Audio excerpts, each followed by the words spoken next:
alaaba libaaxu ma arko bini'aadamka sida ugaadha oo kale oo libaax wixii afar aadin leh ayaa isaga ugaadhiisa balse waxaa jirta mararka qaar dadka dalxiisayaasha ah ay naftooda ku waayaan waxay iyagu u arkeen madadaalo.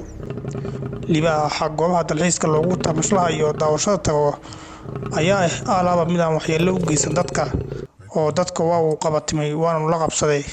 Laakiin waxaa jirta mararka qaar libaaxu uu dareemo in isaga khatar lagu yahay xilliyada uu isdifaaco khatar ba'anna uu u geysan karo qof walba oo uu dareemo inuu khatar ku yahay isaga.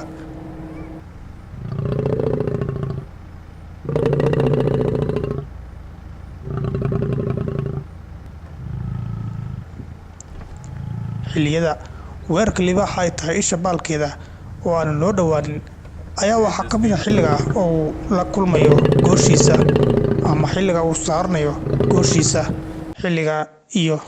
xilliga uu wax cunayo. xilliyada libaaxa aan loo dhawaanin isla markaana khatarta weerarka libaaxa ay tahay isha baalkeeda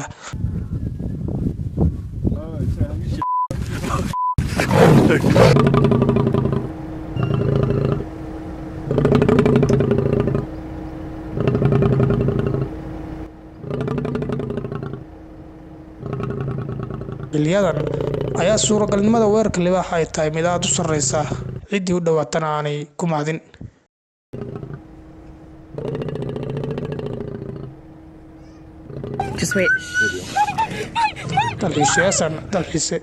dalxiisayaashan ayaa libaax gooruu dul fadhiyay u dhawaaday balse si ay filayeen waxumaanay dhicin oo ay ka shallaayeen.